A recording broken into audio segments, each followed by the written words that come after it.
Salibonani izihlobo zami ngegama lenkosi yethu Jesu. Ngithanda ukulamukela kuyona le intshumayelo lapho esiyilalele esizwa sikhona endaweni ezehlukeneyo. Sihloko sentshumayelo yami sithi sona amasela amabili kumbe ukukhetha okubili. Sonke siyakwazi ukuthi uJesu wabethelwa esiphambanweni, wabethelwa lamasela amabili. UThixo edala umuntu wamenza waba lamandla okukhetha, kenziwanga wafanana lelokhu esiyasikubone emigwaqweni okuthiwa ngesilungu ngama-robot. Ama-robot ayacontrolwa kawazikhetheli, kodwa umuntu edalwa nguThixo wenziwa waba lamandla okukhetha. Namhlanje mfuna sikhangele lawo mandla okukhetha nxa sikhangele impilo uThixo asinike yona kulo umhlaba. Nxa ungafunda iBhayibhili, nxa ungumfundi weBhayibhili njengami, uzavumelana lami ukuthi kusukela encwadini kaGenesis uze uyebamba usambulo, iBhayibhili izihlobo zami ezithandekayo ligcwele izibonelo zokukhetha. Singakhangela kuGenesis, uAdam loEva bedaliwe nguThixo, uyabanika amandla okukhetha phakathi kokudla lokungadli isihlahla. Kodwa kuyini abakwenzayo? uAdam loEva badla isihlahla kwaba yikukhetha kwabo. Kusukela lelo langa kuze kufike namhlanje ngikhuluma nisenze nje, siphakathi bathandekayo kokukhetha. Kuyini esiza kufunda namhlanje? Funa sikhangele amasela amabili esiphambanweni.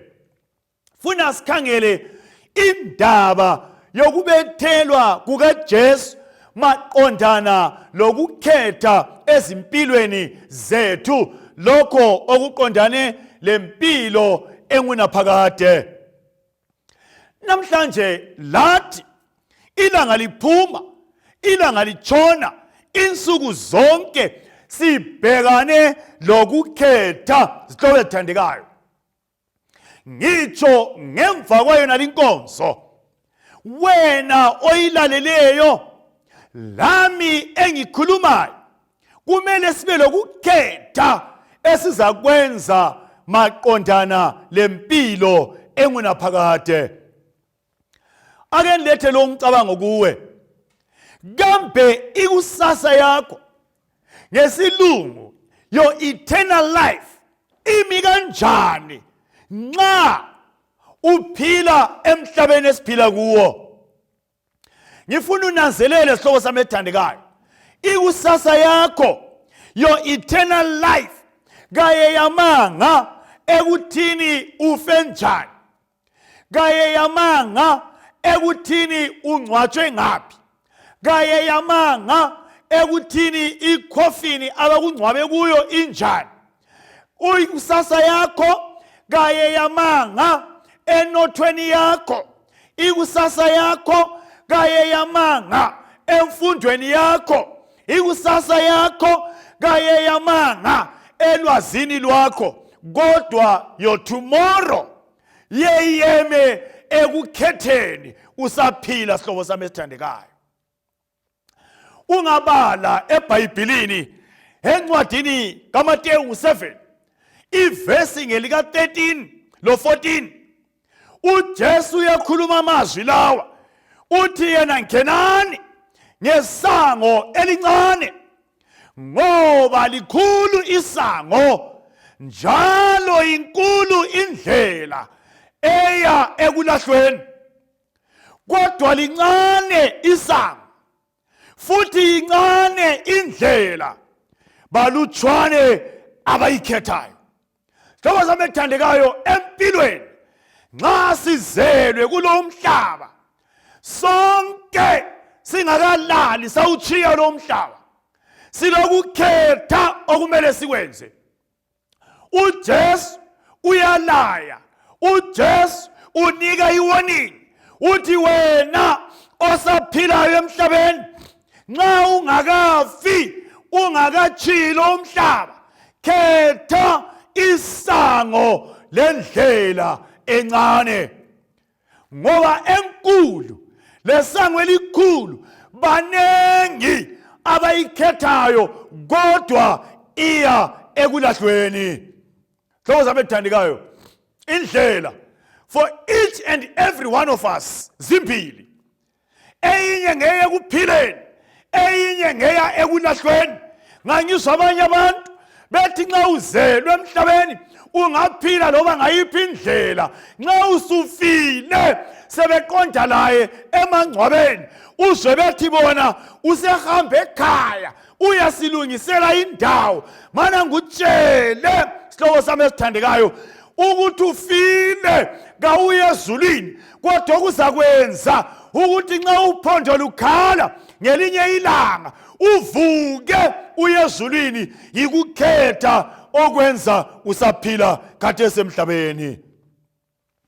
Ngithe mina isihloko sami sithi khangela ukukhetha maqondana lamasela amabili esiphambanweni. Nxa uJesu ngeFriday emini bembethele esiphambanweni, sihlobo sami ethandekayo, akhona amadoda amabili ayengamasela, izikliwi ezabethelwa kanye loJesu. Yekela ngubalelele ivesi encwadini kaLuka ngu-23 ivesi ngelika 33.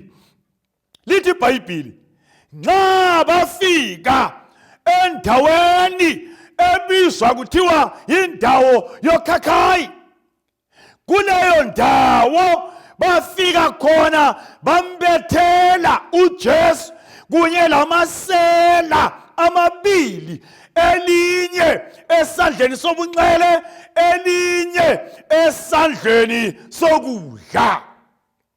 Hlobo zami ethandekayo, kungani abantu abanengi bayafika kule indaba badlule begijima bengazibuzi ukuthi kungani ngaleli langa uJesu bemgweba bembethele esiphambanweni wabethelwa lamasela, yena phakathi laphakathi, elinye isela esandleni sokunxele, elinye esandleni sokudla. Kungani sihlobo esithandekayo? Kulapho okumele sikhiphe khona indaba mayelana lokukhetha. Okokuqala, asizibuze umbuzo, kungani uJesu ebethelwe lamasela? Okwesibili, amasela ayevela ngaphi? Okwesithathu, kungani alinye lelinye isela lingagwetshwanga lasobethelwa ngelanga elingayisilo uJesu abethelwa ngalo? Kungani uJesu nxa wayebethelwa wabekwa phakathi laphakathi kwamasela? Ngifuna linanzelele lokhu sihlobo ethandekayo, uJesu ebethelwe esiphambanweni, ungakhangela kuhle, wabethelwa bembulala, bemgweba, bemfaka icala ngento angayenzanga. Amadoda lawa amabili nxa babebethelwa esiphambanweni, babebethelwa bekwazi ukubana sonile and we deserve to die. Mana ngutshele lapha nxa ufuna ukuyizwa kuhle, ungakhangela kuhle, uzananzelela ukuthi kulabantu abathathu ababethelwayo esiphambanweni, ababili bafela into abayenzileyo, oyedwa ufela into angayenzanga. Ngeyinye indlela sihlobo ethandekayo, bobabili bafa ukufa okwakufanele bakufe. uJesu ke ababili bafa ukufa kwakumele bakufe. uJesu ke zwana, uJesu wafa efela into angayenzanga. Kodwa mfuna ubambe lokho, uJesu kafanga ukufa kungalamsebenzi. Ngeyinye indlela uJesu akufelayo yilokho kwakwenziwe ngamadoda ayemphahlile. Hlobo sami ethandekayo, amasela amabili abethelwa loJesu esiphambanweni amele amaqembu amabili akhona emhlabeni. Ngifuna libambe lokhu sebethandekayo. Lanxa ungasuyilalela ungaphila indaba, lanxa ungasuba use-Europe, lanxa ungasuba use-Japan, lanxa ungasuba use-Cholocho, lanxa ungasuba use-Binga, amaqembu bathandekayo mabili. Amasela abethelwa loJesu amele amaqembu amabili aphila emhlabeni. Lawo maqembu amabili ngawabantu abaza kusindiswa, elinye iqembu ngelabantu abaza kulahlwa. Ngenye indlela amaqembu lawo amabili, abanye yilabo kuthiwa ngabangcwele, the righteous, abanye yilabo kuthiwa ngababi, the wicked. Bonke abantu bakhona emhlabeni, ngitsho lawe olalele yona lindaba namhlanje sihlobo esithandekayo, ukwelinye lamaqembu amabili. Amadoda lawa ebethelwa esiphambanweni maqondana lokukhetha, bawamele njani, bamele njani abantu abaphila emhlabeni. Okwakuqala ngifuna ubambe lokhu bathandekayo, bonke bobabili ababethelwa loJesu esiphambanweni, owafayo engenzanga icala kodwa efela icala lamadoda lawo amabili. Okwakuqala ngifuna libambe lokhu, bobabili they were found guilty of rebellion. Bobabili babeyenze icala elokutshontsha, icala elokubulala. Ngenye indlela bathandekayo, amadoda amabili alenga esiphambanweni amele thina esiphila emhlabeni. uRomans 3 ivesi ngelika 23 lithi iBhayibheli ngoba bonke bonile bafinyelelanga enkazimulweni kaThixo. Sithola lapha sihlobo ethandekayo, wonke ozelwe ngowesifazana uyadinga igazi likaJesu njengamasela amabili. Akulamuntu ongageza ngesepa athi yena mina kansela sono. Akulamuntu ongazenzela athi sengizikhuhlile kangisela sono. Sonke siyalidinga bathandekayo igazi likaJesu njengamasela amabili. So okokuqala esikuthola la, both were found guilty of rebellion. Bobabili batholakala belecala njengami lawe bathandekayo silecala, ngoba sithe sizalwa sazalelwe esonweni. Kakho ongathi yena ulungile ngaphandle kokuthi athole igazi likaJesu. Bobabili babonile bebethelwa esiphambanweni. Yikho kokuqala esikutholayo. So ngenye indlela singakakhulumi ngokukhetha, sonke bathandekayo sonile. Kakho ongathi le intshumayelo nxa eyilalele athena hayi le ilungiselo abayizoni mina kangonanga. Mana ngutshele lithi iBhayibheli kuRoma, sonke sonile sasalela sisilele enkazimulweni kaThixo. Okwesibili esikutholayo maqondana lokukhetha, sikhangela amasela abethelwa esiphambanweni. Bobabili bathandekayo babengenelisi ukuzikhulula. Ngesilungu, both of them were not able to save themselves. Bobabili behluleka ukuzisindisa esiphambanweni. Bobabili babedinga uJesu ukubana abasindise emumweni bathandekayo ababekuwo. Lathi ngokunjalo angeke senelise zihlobo zami ethandekayo ukuzisindisa uJesu engekho. Ngenye indlela siyamdinga uJesu. Okokuqala bobabili babonile. Okwesibili bobabili akula owayesenelisa ukuzisindisa. Ngitsho lemisebenzi yethu emihle ayingeke isikhulule esonweni. Nganginanzelele bathandikayo abanye abantu abonayo, nganginanzelele bathandikayo abanye abantu abezokubi bethi nxa bengaphuma lapha benze khona kubi bese befika kumphakathi benze okuhle, badonate lokho, bafithe izintanjane, benze lokho, benze lokhuya, banakekele abafelokazi, bathengele abantu ukudla, besuke lapho bayekona. Zwanini bathandikayo, akula muntu ongaluthenga usindiso ngaphandle kwegazi lika Jesu. So these men, they were not able to save themselves. Funa ubambe lapha. Bobabili babonile.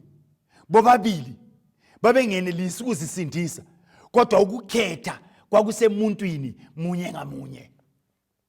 Funa unanzelele tobethandekayo, ifini bebethelwe lo Jesu kwakungatsho ukuthi kubethelwa lo Jesu sebe right, kwakungatsho ukuthi kubathuzane lo Jesu seku right, kwakumele bakhethe, bathatha ithuba elokukhetha ukuthi lanxa ngonile kodwa ngingamukela uJesu ngizasila, lanxa ngingenelisa ukuzisindisa ngingakhetha uJesu ngizasindiseka. Tobethandekayo, phakathi komhlaba esiphila kuwo sonke sifanele ukubana sikhethe, endeka kula muntu ongasibamba ngamandla ukubana sikhethe lokho uThixo akufunayo.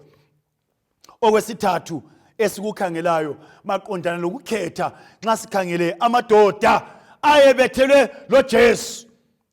Amadoda lawa ungakhangela babe lamathuba alingeneyo, they had equal opportunities. Babe lamathuba bathandekayo alinganayo ukubana basebenzise ithuba lokuba duzane lo Jesu. Kembuze, kanti kungani uJesu wabethelwa phakathi laphakathi kwamasela? Ngoba ungakhangela lithi iBhayibhili bamthatha uJesu bamusa entabeni yaseGolgotha, bafika esakhe isiphambano sasiphakathi laphakathi, omunye eku left omunye eku right. Ngifuna siphendule lokho, kungani uJesu wabethelwa phakathi laphakathi kwamasela? Amathuba ayefanana. Kwakuza kuba kubi, sihlobo sami esithandekayo, alubana uJesu wathi ebethelwa, wabethelwa eceleni kwala madoda. Kwakuza kuba kubi alubana uJesu wathi ebethelwa, wabethelwa on the right side of the two thieves. Kwakuya kuba kubi ngabe bathi uJesu ebethelwa, wayabethelwa duze lelinye isela ngale, elinye labethelwa lodwa nga. Ngifuna unanzelele ukuthi bathandekayo, i-distance eyayikhona kusela eliku left kusiya kuJesu, lesela eliku right kusiya kuJesu, amathuba abo ayelingana, even ukunyenyeza kwabo kuJesu kwakulingana. Ngenye indlela kakulamuntu osemhlabeni ongathi yena mina kangiliphiwanga ithuba. Sihlobo ethandekayo, we all have the same equal opportunity. Silamathuba alingeneyo sonke ukuba nasikhethe uJesu. Amasela esiphambanweni, elinye lalisesandleni sokhohlo, elinye lisesandleni sokudla, uJesu ephakathi laphakathi. Amadoda lawo omabili, owaye ku left wayesenelisa ukukhangela kuJesu akhulumisane laye, owaye ku right wayesenelisa ukukhangela kuJesu akhulumisane laye. Ngifuna ubambe lokhu sihlobo esithandekayo, uyi-distance olayo wena phakathi kwakho lo Jesu, le distance omunye luwana olayo phakathi kwakhe lo Jesu, le distance mina engilayo phakathi kwami lo Jesu, kakula oseduzane kulomunye. Sonke silama chances afananayo, sonke siyalingana ukuthi nxa sifuna ukuya kuJesu, kakula ole advantage, kakula oseduzane, kakula ole less opportunity, kakula ohlezi ku back seat. Sonke bathandekayo uJesu siyamfinyelela ngendlela la ngesikhathi esifaneleyo. Kodwa ngifuna ubambe lokho, ukukhetha kusemuntwini munye ngamunye. Nxa uyilalele yona le inkonzo, wena ukhethani? Xa isiyaphela yona le inkonzo uzwile ukuthi amasela omabili esiphambanweni bonke babonile njengathi sonile emhlabeni. Sonke njengamasela kasenelisi ukuzikhulula esonweni, siyamdinga uJesu. Zwana sihlobo esithandekayo, nxa usizwa ukuthi amasela they had equal opportunities njengathi silamathuba afananayo, nxa inkonzo le iphela awumkhethi yini uJesu njengesela elamkhethayo esiphambanweni? Nanku okunye sikutholayo ngamasela esiphambanweni. Amasela lawa sihlobo esithandekayo ake siwakhangele, elinye liku left elinye liku right, uJesu usesenta. Ngifuna libambe lokho, none of the two was forced to choose. Ngakho owabanjwa ngamandla ukuthi nangu uJesu umkhethe ngenkani alikho sihlobo esithandekayo. Elinye lamasela kwakumele azenzele ukukhetha kwakhe kusuka enhlizweni yakhe, uJesu abesesiba laye. uJesu kazange abakhangela amasela wathi madoda selisifa la, lingafi lingakhethanga. Kwakukulola lo wamasela ukuthi enze isinqumo azikhethele. uJesu kazange abaphoqelele, kazange ababambe ngamandla ukuba nabakhethe. Kwathi uJesu wamukela lo omkhethayo ngesikhathi esifaneleyo. Elinye lamasela nxa ungakhangela lacabanga sihlobo esithandekayo ukuthi njengoba nambethelwa lo Jesu engxenye, uJesu uzangizwela, angila need yokukhetha. Ngifuna likuzwisise lokhu bathandekayo ukuba na usindiso kalubuye emuntwini ngoba useduzane lo Jesu. Usindiso lubuya emuntwini osukuma akhethe uJesu. Uyakhumbula esiphambanweni amasela womabili, elinye lachibilika lamkhangela uJesu, lenza isinqumo lathi, Jesu ngicela ungikhumbule embusweni wakho. Lundoda elenga esiphambanweni wakubona ukuthi ngingekela ukwenza isinqumo ngila, kungenzakala ngilahlekelwe impilo engunaphakade. Zwana sihlobo sami esithandekayo, funa ubambe lokhu, ungaqali ukuthi uzelwe endlini yamaKristu uthi wena ngaleso sizathu ngizalelwe endlini yechurch ngizasindiswa. Ungaqali ukuthi mina vele ngakhulela echurch, uJesu angilandaba laye, ngizasindiswa ngenxa yokuthi ngiya echurch. Ungaqali ukuthi mina ngiduzane labantu abaya echurch.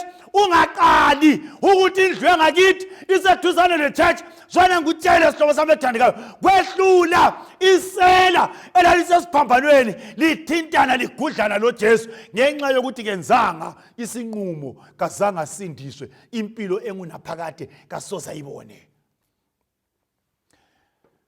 So silapha emhlabeni kulabanye bethu esinakana ukuthi ubaba wayengumfundisi, esinakana ukuthi umama wayengumthungameli webandla, esinakana ukuthi ubani wami wayeyilokhu echurch. Zwana ngeke ngikutshele, isela esiphambanweni kwalehlula ukuthola impilo engunaphakade bathandekayo, ngenxa yokuthi wazitshela ukuthi uJesu njengoba la uzasindisa lanxa singenzanga any effort, lanxa singenzanga lutho. Kodwa lo omunye owekwesinye isandla uyamkhangela uJesu, uyacela impilo engunaphakade. Ngithe mina ngiqalisa silapha emhlabeni sonke lawo lalelele inkonzo lami engikhulumayo sisemaqenjini amabili. Iqembu lakuqala ngelalabo abaphila emhlabeni, bonile kodwa bamkhetha uJesu. Kabangeke benelise ukuzisindisa kodwa bamkhetha uJesu. Kabafoshwa ukuthi bakhethe kuphi, kodwa bayambona uJesu elenga esiphambanweni bese bemkhetha njengenkosi lomsindisi. Mana ngikutshela okunye esikutholayo nxa sikhuluma ngokukhetha ngamasela esiphambanweni. Uyananzelela ukuthi isela elacelayo kuJesu ukukhunjulwa embusweni, uyakunanzelela ukuthi uJesu esemphendulile wamtshela ukuthi ngiyakuthembisa namhlanje ngelinye ilanga ngizakuba lawe eparadise. Uyakunanzelela yini ukuthi lelo sela still la continue lafa even lithenjisiwe impilo engunaphakade? Ngizwe kuhle ngithi mina isela bathandekayo elathenjiswayo impilo engunaphakade lafa lithenjisiwe linjalo. Ngifuna libambe lokhu bathandekayo, uJesu walithembisa isela impilo engunaphakade engakafi. Kulabanye abantu abaphila emhlabeni njengami lawe abacabanga ukuthi kumele uqale ufe ubusuthenjisa impilo engunaphakade. Elami iBhayibheli bathandekayo lithi lona abathenjiswa impilo engunaphakade ngabaphilayo. Kumele bamkhethe uJesu bengakafi. Abantu base-Altaloni ngale, abantu basemangcwabeni ephelandaba, abantu basemangcwabeni wonke esingawacabanga kabaselalo ithuba lokumkhetha uJesu. Abakhetha uJesu ngabaphilayo kodwa still bazakufa. Ngokukhohlwa khonokho bayakufa still ngokucela ukusindiswa,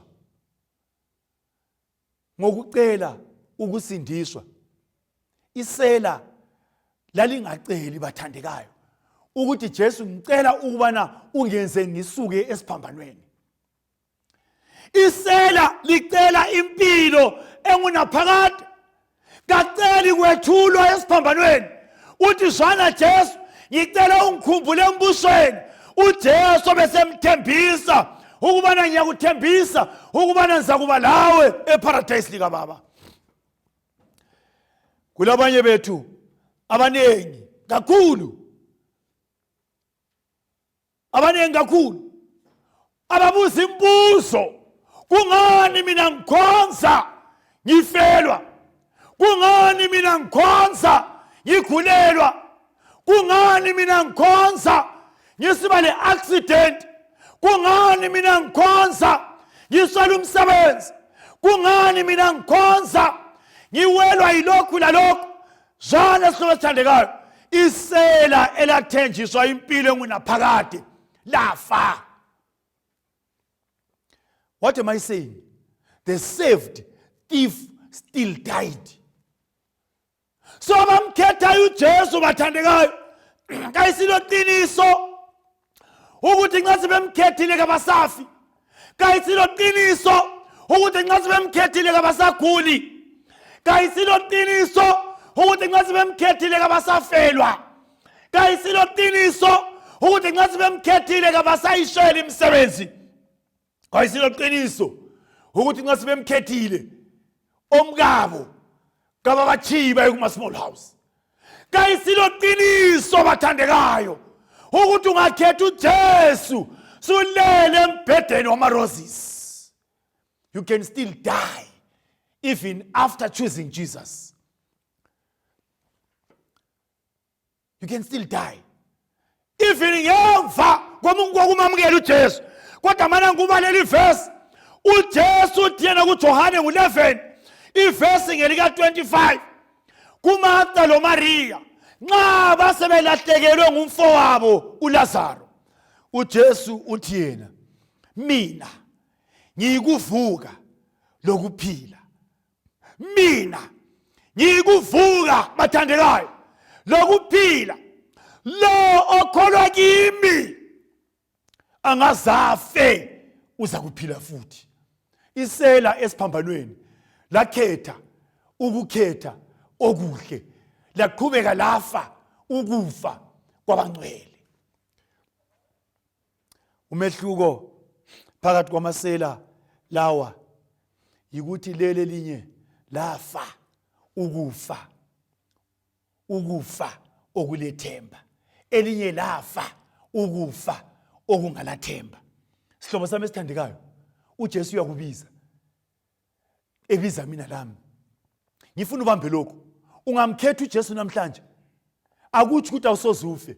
Ungamkhetha namhla ufe kusasa, kodwa ku right yikuthi ungakafi, make a decision about God. Ungakafi, yenza isinqumo njengesela esiphambanweni. Ubususifa ukufa okubusisekileyo. Nanko kokugcina engikutholayo ngamasela esiphambanweni. Isela elakhetha uJesu lamkhetha ngokukholwa. Hallelujah. Lamkhetha ngokukholwa. The thief made the choice by faith. Isela elalisifa esiphambanweni elafa lo Kristu. Ngifuna ubambe lokhu bathandekayo. Elinye lafa lifele emnyameni. Elinye lafa lo Jesu lafela kuJesu. Kuyinhlanhla, kuyinto enhle ukuthi ufe lo Jesu, ufele kuJesu.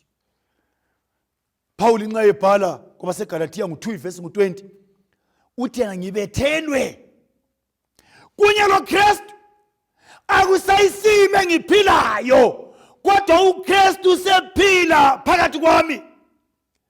uJesu bathandekayo wakubona ukukhona kwalundoda, wahle wamenzela okuhle. Sindiswa lokho zange lufuqelwe phambili, wahle wasindiswa lelo langa. Lawe nxa usizwa yona lintshumayelo, uJesu ungamamukela, angakusindisa even namhlanje. So sihlobo ethandekayo, siphile emhlabeni okulokukhetha khona. uJesu ukhulumile kuMateyu 7 ivesi ngu-13 lo-14 ngale phezulu, wathi yena inkulu indlela ehamba ngabantu kodwa yekufeni, incane indlela ehamba ngabalutshwane kodwa iya ekuphileni okunaphakade. Ungakhangela umhlaba esiphila kuwo ugcwele izinto ezithandwa ngabantu, ungaletha izinto ezifunwa ngabantu ezokuzithokozisa emhlabeni, abantu bayagcwala. Ungaletha kwaNkulunkulu, abantu kababuyi. uJesu wathi yena ngenani ngesango elincane, make the right choice. Cela ukunxusa, semvala inkonzo, kodwa ngivali wena ungakhethanga ukukhetha okuhle. Ungedlula ngumuntu owayebethelwe esiphambanweni, ungedlula ngumuntu owayesizwa ubuhlungu, ungedlula ngumuntu owayesentenced to die, owayeyisinkiwi, owayengumbulali, owayelisela, kodwa wena ukhona ulethuba lokumkhetha uJesu. Kuyisifiso sakho yini? Alubana ngikhuleka lapho khona nxa ulalelele inkonzo, phakamise sakho isandla sikhuleke ndawonye. Baba othandeka usezulwini, nansi inkonzo ezekithi eqondane lokukhetha. Sicela ukubana umuntu wonke olalele yona le inkonzo endaweni ezehlukeneyo, sicela baba othandekayo usinike ukukhetha okufaneleyo, sithole impilo engunaphakade. Abakudinga njengenkosi lomsindisi babusise, ubenzele kuhle, ubabhale amagama encwadini yokuphila ngegama likaJesu.